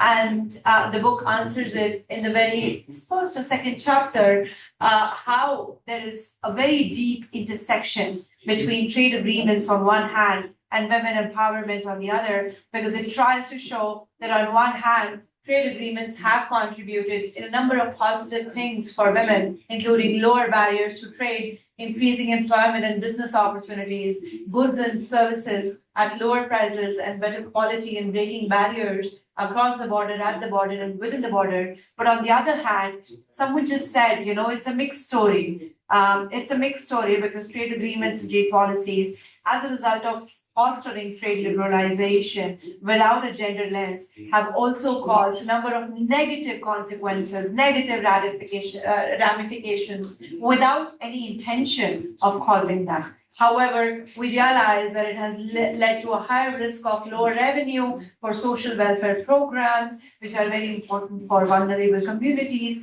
including women with disabilities, for example, environmental and health impact from higher consumption, production, and lack of protection when global crisis arises, such as the crisis of COVID-19. We've also seen how trade liberalization has increased the risk of displacement of jobs and business opportunities in some industries. So when things get automized, the blue-collar jobs from the industries that we were seeing a while ago on the slides in textiles, in agriculture, in garments, they move away from these industries to other industries where women so far have not been able to make their access or their space into. And therefore, that causes more negative occupational segregation, which does not favor women employees. And even though trade liberalization has increased job opportunities for women, it has come at a cost, and the cost is feminization of labor, which is lower wages and poor working conditions. So what's the answer? Well, my feminist economics friends and some development experts may say, no, don't go there. Don't use trade agreements to empower women, because trade agreements are the culprits. Trade agreements are the ones that have caused these negative ramifications. But that's precisely the argument. We need to use these trade agreements because we need to make sure that the future trade agreements are negotiated with a gender lens. They are negotiated in a way that can maximize the positive impact of trade liberalization on women and minimize the negative impact of trade liberalization on women. That's the point, right? And why use trade agreements? There's another chapter in the book that prepares a business case and an economic case, because we are now living in a world, unfortunately, where the moral and social good does not matter anymore in countries which are very close by to us, right? So we're living in difficult times. And so unfortunately or fortunately, we have to produce a business case out of these intersections. And so in a chapter, I'm trying to prepare a business case as to why use these trade instruments, market access instruments to empower women, divided into two arguments that they help women break barriers, and here I go through various barriers and create opportunities, and there I go through various data, quantitative as well as qualitative, as to how it helps women increase their employment as well as business opportunities. Well, there are two chapters that look at different practices. When I started on this journey as a trade and gender scholar, I used to say best practice examples, right? Because I would love the intersection between trade agreements and women, and how trade agreements are talking about gender and women, and there are 20% trade agreements that talk about gender provisions and whatnot. But as I evolved as an academic along the course, over the last few years, I realized that maybe there's a big gap. There's a big gap between problems that these trade agreements have caused and the solutions that they're trying to provide by the kind of language they're using in these provisions on gender into their context. So then I started calling them best practice examples, and I'm not even sure if I should now retain the word good here. Maybe they should just have practice examples. But you can see clearly here how different regions, you can see a number of things going on here. One, you can see the aggregate sort of gender responsiveness of trade agreements cumulatively for each country and each region. So you can see that few countries have included a number of gender provisions in their trade agreements, women-related commitments in their trade agreements, and others are far behind. The light blue you see here comes from Article 20, protection of public morality, and that's about it. There's a big full stop after that. You also see that various East African countries are doing really well because they have included a number of binding commitments that are related to gender equality and women empowerment in their trade agreements, mainly in their economic competition agreements. You can also see the ways in which different countries and different regions have talked about women, and they have focused on different roles of women. So you look at the agreements signed in North America, and they talk about women's role as a business leader, as a scientist. When you go to Europe, the role of women is centered on employee, the role of women as employee. But when you go towards Asia and mainly Middle East and North Africa, women are envisioned in most of their trade agreements, with very few exceptions, as mothers, because all they talk about are maternity needs and childcare needs and family planning, and that's about it, right? So, number of different ways of talking about women, number of different focus areas, and these focus areas change from one region to the other. There are some overlaps, but there are stark differences between how different regions have gone about treating women in their own ways in trade agreements and trade policies, which is very interesting to see, right? These comparisons show that even though they are talking about gender mainstreaming, they're talking about gender mainstreaming in various different ways. And one gender mainstreaming does not look as empowering as the other gender mainstreaming, right? The book then looks at different ways, 10 different ways in which gender mainstreaming has happened in trade agreements in one chapter. And then in a subsequent chapter, the book does a reality check. Not 4, but it looks at 8 problems, 8 pitfalls or 8 gaps that we need to resolve, that we need to address as to how trade agreements so far have talked about women, right? They're all promises, no hard binding commitments, no hard language used and drafting of provisions related to women. These provisions are not enforceable. These provisions cannot be implemented.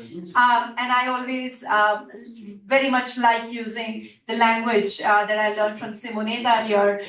They're all Cinderella looking like promises, right? So they look like Cinderella promises, but we cannot really enact upon them or enforce them because they are clearly outside the scope of the agreement's dispute settlement mechanisms.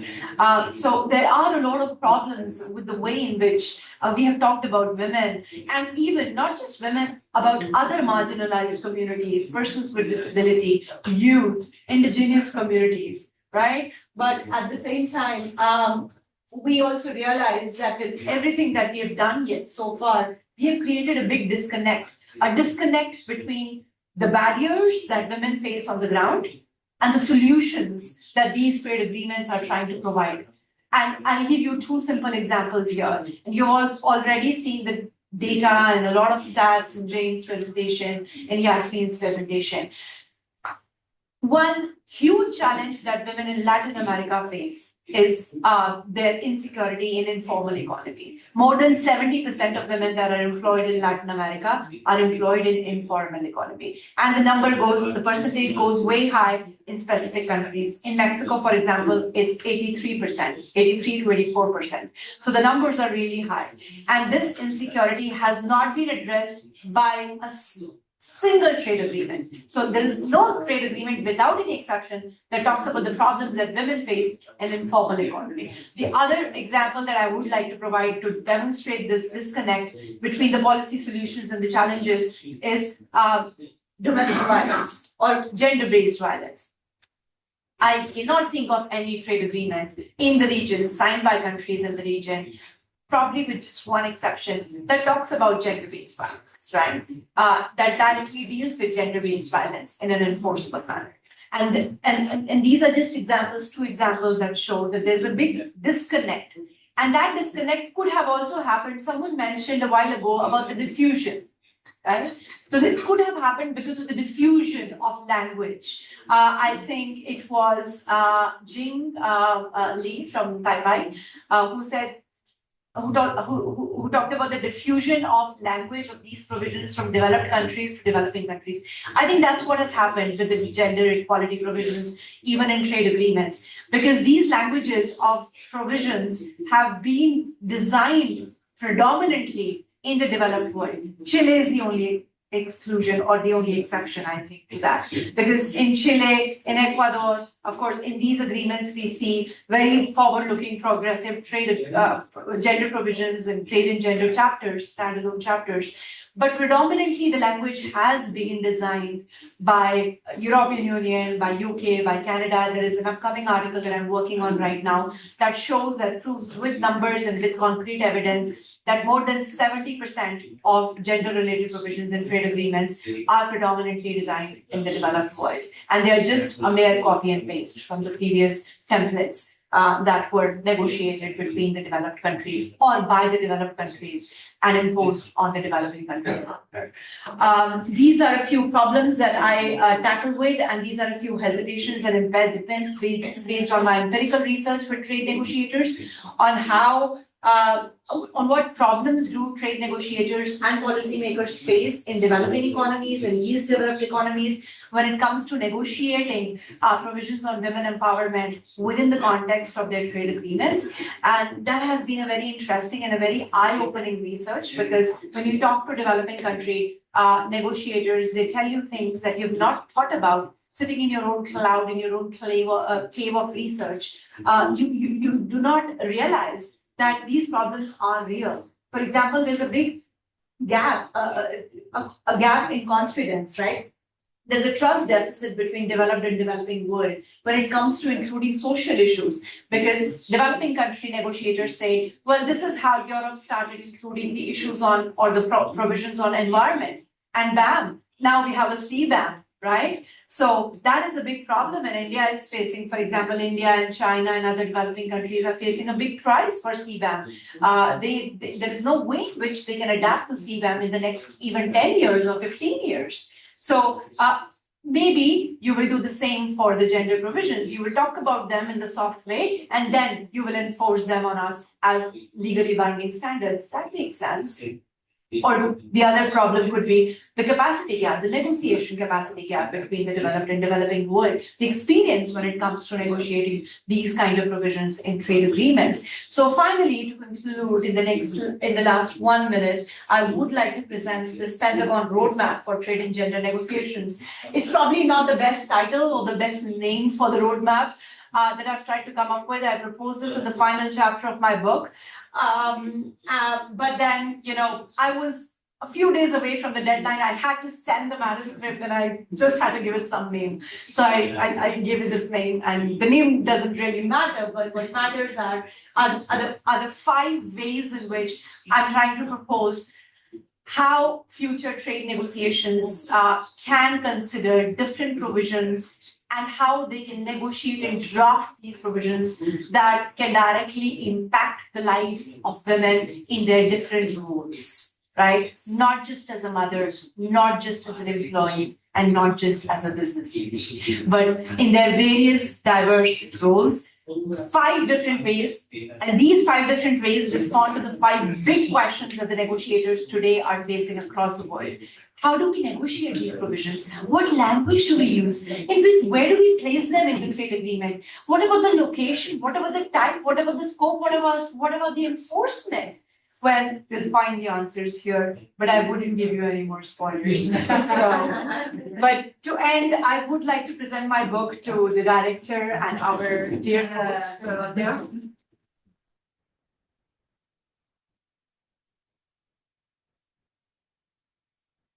It's mine.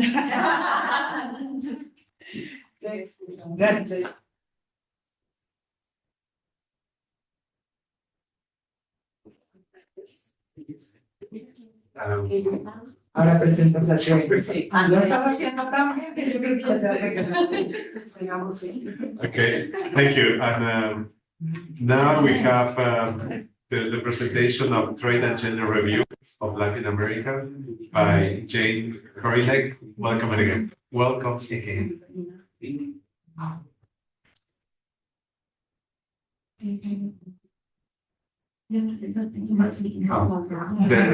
Yes. Hello, thank you so much. Thank you so much. Amrita is always a hard act to follow, but I'll give it a try. So I would like to present some of the findings from a recent study that we have brought together here at OECD. called the Trade and Gender Review of Latin America. It's available in both English and Spanish and was launched in June of this year at the OECD ministerial meeting by our Secretary General and the Minister of Trade of Costa Rica, who was chairing that meeting along with many other ministers from Latin American countries. So this book, it's available online for free. I will be showing the QR code at the end of this. It's a quantitative and qualitative analysis of women in trade in 7 countries of Latin America: Argentina, Brazil, Chile, Colombia, Costa Rica, Mexico, and Peru. And it also includes policy recommendations to ensure that trade and other policies in these countries support women on international markets. This is a particularly important aspect, I think, these recommendations, because as Nicole Mensa said in her keynote, trade does not automatically empower women. We need to ensure that it does through targeted policies. And these policies that we are suggesting are the ones that we think are most important. And this builds on a methodology designed at OECD and a pilot study that we did on New Zealand. So if I can jump right into the findings, as Amrita said, I'm between you and lunch, and I'm aware of that. So, one thing that we find is that in all 7 Latin American countries, women are less likely to work in export-dependent jobs than men, both as regards direct exports, so the jobs that are producing goods and services that are exported, and also in terms of indirect exports, so jobs that are involved in producing goods and services that are inputs into exports. So this is the data set that I described earlier. And so, why is this important? Well, we know that trade-related jobs tend to be better paid. Exporting firms tend to be more productive. And these jobs are, as Amrita pointed out, super important aspect. They are more likely to be in the formal sector. Generally, firms that trade are much more likely to be in the formal sector because there is a trace and there are administrative processes that go along with trading. So, if women are not engaged in these trade-related jobs, they are not taking advantage of the benefits of trade, which we call the export premium. Another aspect that we look at is women-led firms. And this data uses a survey undertaken by OECD with the World Bank and with Facebook. We find that women-led firms export less than men-led firms. In Latin America, 10% of women-led firms export, compared with 14% of men-led firms. So, that means that going on to international markets is risky, but there are benefits, right? Benefits in terms of economies of scale, in terms of accessing new markets, and more diversification. And so if women-led firms are not, benefiting from that growth, that is something that, a gap that could be closed. And if you look at the right-hand bars, there are gender gaps both in Latin America and in the OECD in general in terms of women-led firms that export less than men-led firms. But in Latin America, both women-led firms and men-led firms export less than the OECD, which indicates that these challenges to export particularly impact women-led firms in Latin America, but they also impact all firms.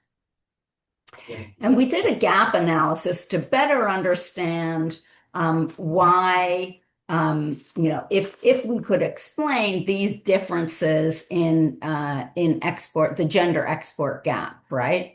And our research suggests that in Latin America, 40% of the gender export gap can be attributed to the smaller size of women-led firms because their firms are smaller, and we know that generally it takes place by larger firms.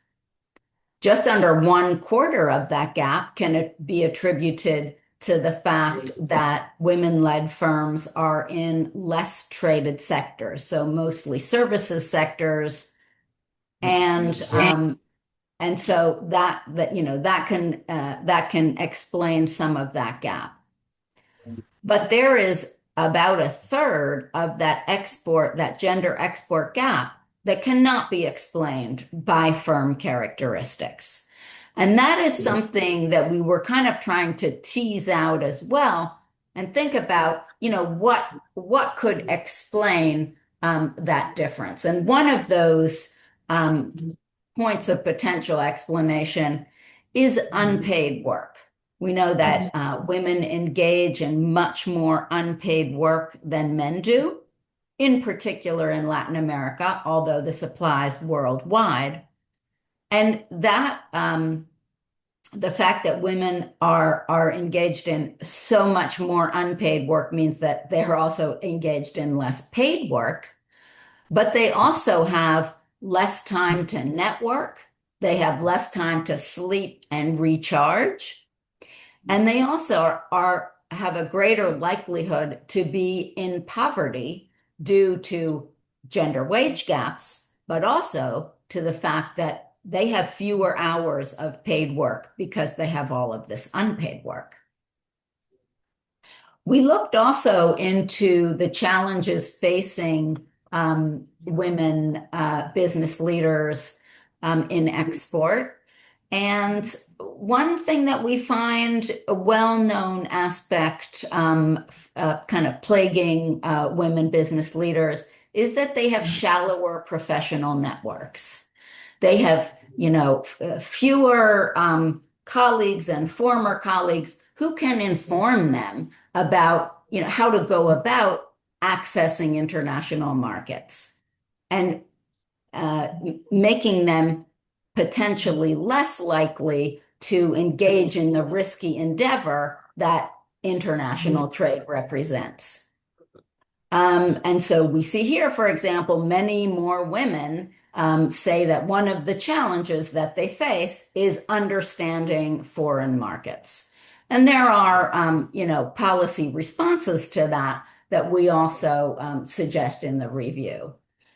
One more aspect that we get into is women on boards.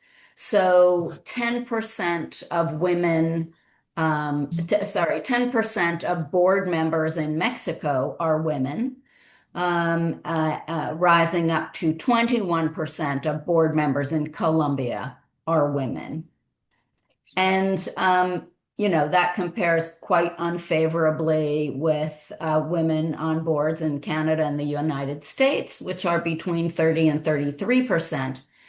And let me just say, even in Canada and the United States, 30%, that's a far cry from parity, right? And in Latin America, those gender gaps of, board members are even wider. And of course, if there is this glass ceiling that limits women's participation in the highest levels of executive positions, this also gives them fewer skills if they want to go out and start their own enterprise. And, they have fewer skills in terms of, strategic skills, financial skills, and contacts on international markets. We also look into this huge problem of informality that Amrita just brought up. We find, according to our proxy, women-led firms are twice as likely as men-led firms to be in the informal economy, according to our estimates. And of course, informal firms are much less likely to trade. This is in terms of direct trade, because there is a trace of what they are doing. But even increasingly, there are more and more firms that trade that are looking for greater transparency through their supply chains to prove, for example, that how they are producing their goods. And so as time goes by, there is even less room for informal firms to engage in trade, even indirectly, by selling to exporters, because those exporters are looking to prove the transparency in their own supply chains for reasons of, for example, sustainability requirements if they're exporting to, many OECD countries. So, the potential for insertion into supply chains could provide one incentive for firms to formalize among, a wider set of priorities. And so we I mentioned a number of policy recommendations to governments. Some of the main areas of focus are here on the screen, and I'll just go over a couple of them. So Amrita is the expert on gender explicit provisions in trade agreements.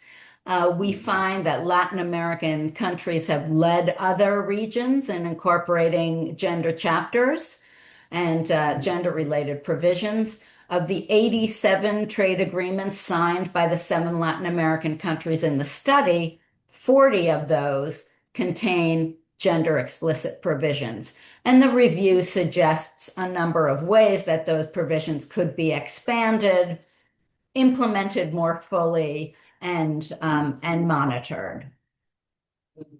And one last, aspect that we look at, we look at a number of other aspects, but the last one I'll tell you about is about trade facilitation. We know that trade facilitation reforms make crossing borders easier, and this is especially useful for smaller firms who have more difficulty navigating administrative process. And there's great heterogeneity among Latin American countries in their trade facilitation performance, and in particular in the level to which they have automated the border formalities, and that's the right-hand bar over there. And we know that women exporters particularly benefit from automation because it saves them time. We know women are time poor with all of that unpaid work that they do.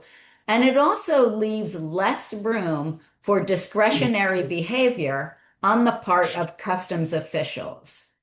So, knowing where countries are in this trade facilitation indicator performance, will indicate, what reforms countries can undertake to better support women in trade. So this publication is out in the public domain. We continue our work on women in trade in Latin America, by participating in these conversations, but also by examining the country-specific data and more tailored policy recommendations, starting with Costa Rica, Mexico, and Peru, and engaging, with government officials and women business leaders. And after we're done with Costa Rica, Mexico, and Peru, we're coming for Chile. So we hope to see you soon. Here is the QR code from the report, and I'd like to stop there. Thank you so much. Okay,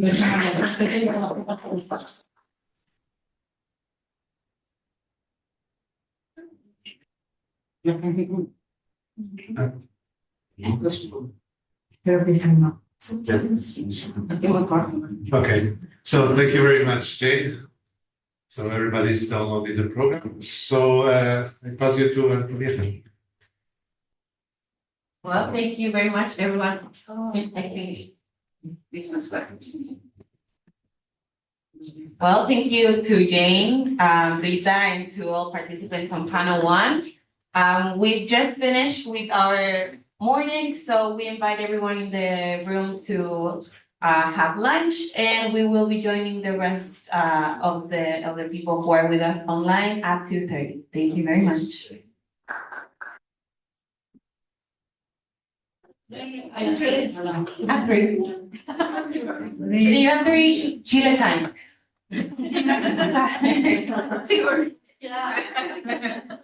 Tenemos lunch. Yes. It's an informal lunch here at the garden. Where you have the coffee break in the same. Oh.